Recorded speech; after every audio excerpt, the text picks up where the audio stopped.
Assalamualaikum and good day to everyone. I'm Fazli. I have one simple question. Have you ever thought what is the fundamental structure that build up things like the building you're passing by and the laptop you're using in and even yourself?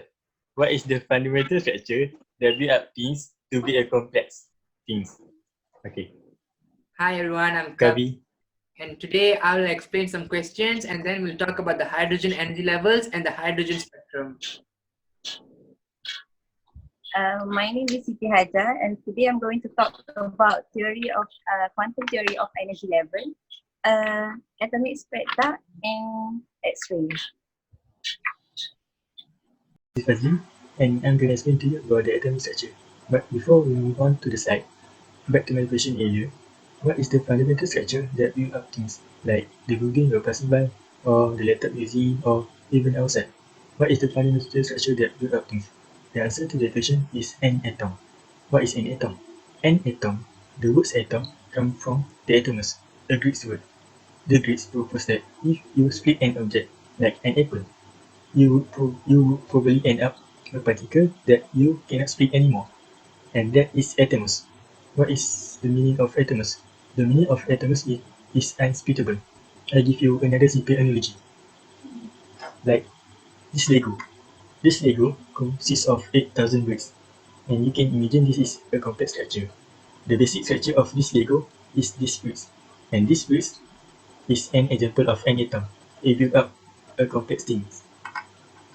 Unfortunately, the bricks are wrong because an atom can be split into smaller things, which named as subatomic particles. The subatomic particles consist of proton, neutron, and also electron. Next, we will move on to the slides. Let's move on to our slide. I'm going to explain to you about the atomic structure.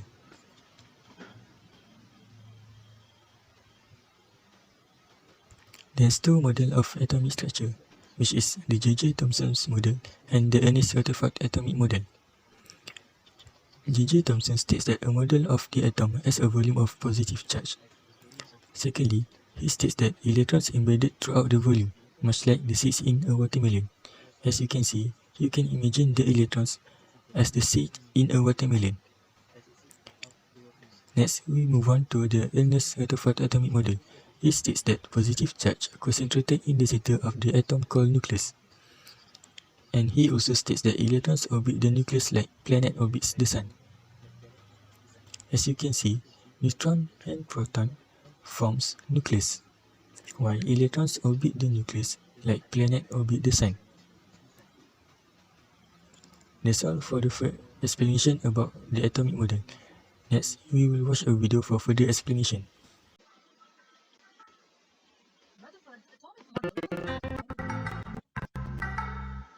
Rutherford's atomic model was quite commendable when it came to explaining the structure of atoms. However, it was not very appropriate theoretically. And why are we saying so? We know that any charged object which revolves in a circular motion gains acceleration gradually. Similarly, if the electron is moving fast in a circular path, then it will also gain acceleration. And on gaining acceleration, it's bound to liberate energy in some form. Now if it continuously keeps radiating energy, then ultimately all the energy of the electron will get over and it will fall into the nucleus. This would result in high instability of the atom. But wait a second, all these things do not happen in an atom. And how do we know this? Because in nature, all the atoms are stable. That means the hypothesis put forth by Rutherford was also incorrect?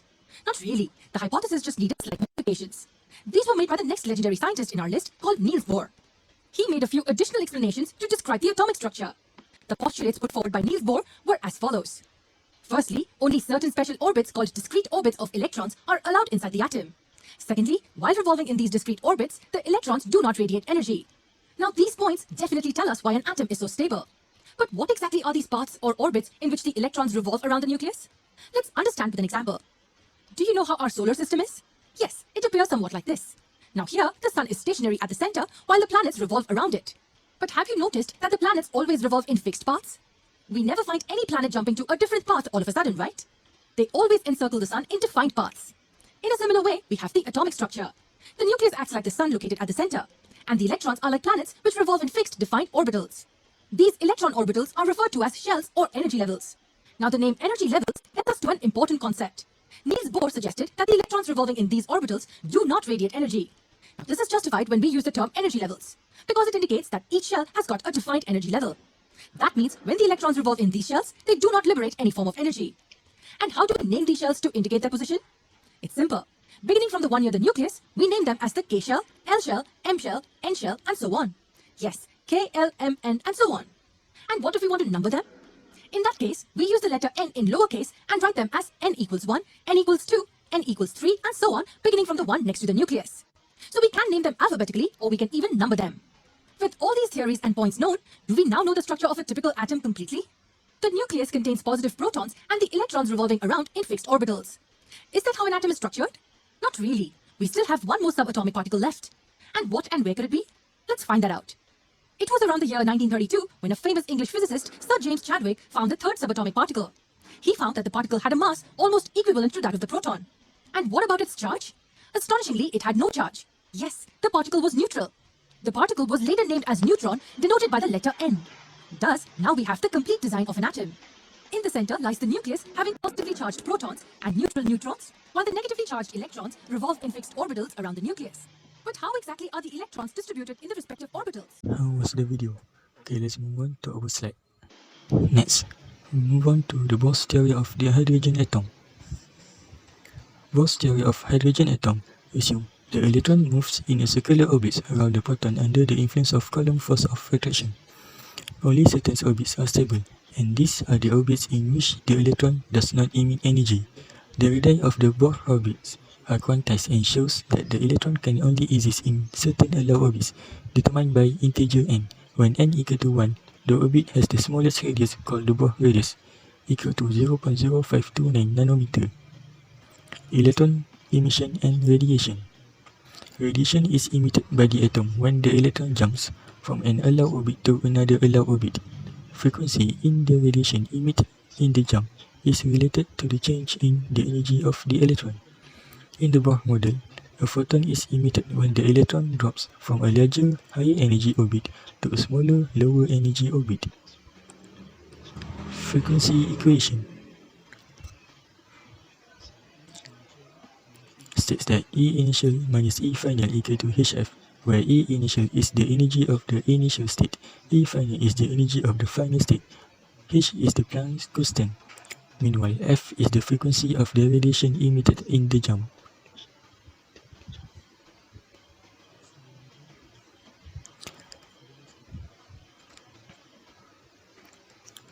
Next, we move on to the formula in this topic.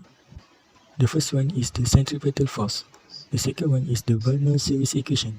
The third one is the electron energy. And the fourth one is the radius of an atom. This is the list of the formula that will be used in this topic. Thank you, Pali, for explaining the first section of our presentation. Now, before I move on to the second section of our presentation, let's try some questions in PBL 23.1. Alright, so today I'm going to explain how to solve the questions in PBL 23.1. The question is, an electron in a hydrogen atom is in the second orbit where n equals to 2. Using the Bohr theory of the atom, calculate its radius. Alright, so the formula for radius is n square multiplied by a naught, which is the Bohr radius of the atom. N square here is 2 square, and the radius of the Bohr atom, or a naught, is equivalent to 5.29 times 10 to the power of negative 11. So when you multiply these together, your final answer should be 2.116 times 10 to the power of negative 10 meters. Simple enough. Alright, now let's move on to linear momentum. The formula for linear momentum is mv is equal to n h bar over r. H bar is the reduced Planck constant, which is equivalent to n Planck constant over 2 pi over radius. So our n value just now is 2. The Planck constant is 6.63 times 10 to the power of negative 34 over 2 pi. Divide that by our radius, which was 2.116 times 10 to the power of negative 10, and you will get our final answer, which is 9.974 times 10 to the power of negative 25 kilogram meter per second. Simple enough. Alright, angular momentum is a bit more easier. Angular momentum, the formula is equal to mv times r, which is linear momentum multiplied by radius. So our linear momentum just now was 9.974 times 10 to the power of negative 25. Multiply that by our radius, which is 2.116 times 10 to the power of negative 10. And your final answer should be 2.110 times 10 to the power of negative 34 kilogram meter squared per second. Alright. Now the formula for kinetic energy K is equivalent to 1 over 2 K E squared over R. So 1 over 2 K is the Coulomb constant, which is 9 times 10 to the power 9. E is the charge of the electron, which is 1.6 times 10 to the power of negative 19 square over our radius, which is 2.116 times 10 to the power negative 10. And our final answer should be 5.444 times 10 to the power of negative 19 joules. Alright. Moving on to potential energy. The formula for potential energy U is negative K E squared over R. Once again, negative Coulomb's constant 9 times 10 to the power 9. Charge of electron, which is 1.6 times 10 to the power negative 19 square over radius, which is 2.116 times 10 to the power negative 10. You calculate that, you will get negative 1.089 times 10 to the power negative 18 joule. Alright, now our last question, which is total energy. Total energy is equivalent to potential energy plus kinetic energy. The formula for potential energy is negative K E squared over R, and the formula for kinetic energy is 1 over 2 K E squared over R. So the formula for total energy is negative 1 over 2 K E squared over R, which is negative 1 over 2 9 times 10 to the power 9 multiplied by charge, which is 1.6 times 10 to the power negative 19 square over radius, which is 2.116 times 10 to the power negative 10, and you will get your final answer as negative 5.444 times 10 to the power negative 19 joule, which, if you notice, is the negative of the kinetic energy value which we got earlier. Stable state. At ordinary temperatures, most of the electrons are in the ground state. So if you look at this diagram over here, when n equals to 1, or the ground state of the hydrogen electron, the energy value is negative 13.6 electron volts. Similarly, the energy value of the other energy levels can be calculated using the formula E equals to negative 13.6 electron volts over n square, where n represents the numerical value of the energy levels, where it can be 2, 3, 4, etc. Electrons in the ground state can be excited to a higher state by absorbing energy. For example, through heating when they are exposed to a light source, or through collision with other atoms. When an electron absorbs energy, it can jump from a lower state to a higher state. Similarly, electrons in an excited state may lose their energy by making transitions to lower states by emission of radiation. When electrons emit radiation, they lose energy and can drop from a higher state to a lower state. For example, if an electron at the second or third energy level loses a specific amount of energy, it can drop down to the second level or the first level, depending on how much energy it releases. Transition or excitation between any states requires an energy equal to the difference in energy between states. What this means is, the number of levels jumped or dropped by an electron depends on the amount of energy it absorbs or releases.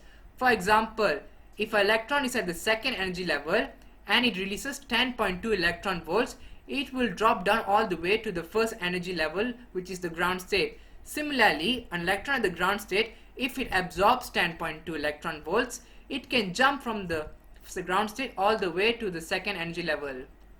Electrons in any state may be removed from the atom through ionization if it receives energy greater than its orbital energy. When the electron absorbs a certain amount of high energy, it will be completely released from the atom. When that happens, the n value will be equivalent to infinity and the energy value will be equal to 0.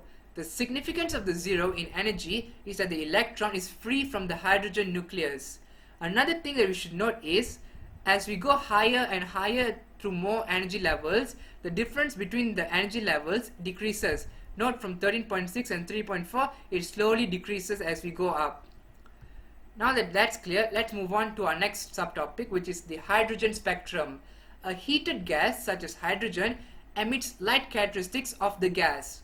When the emitted light is analyzed with a spectrometer, a series of discrete bright lines is observed. So let's look at the hydrogen emission spectrum. If we'll note that there is the violet color, the blue-violet, blue-green and red, and each of these colors have a specific wavelength.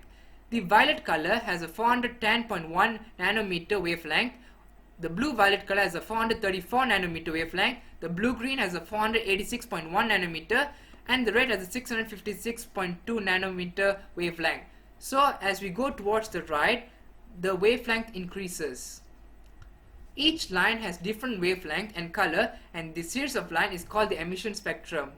So each line or color has its own wavelength, and this wavelength can be calculated using this formula, which is 1 over wavelength equals to RH, which is the Rydberg constant, this one stated over here, bracket 1 over 4, which is equivalent to 2 square minus n square, where n can be 3, 4, 5 or 6.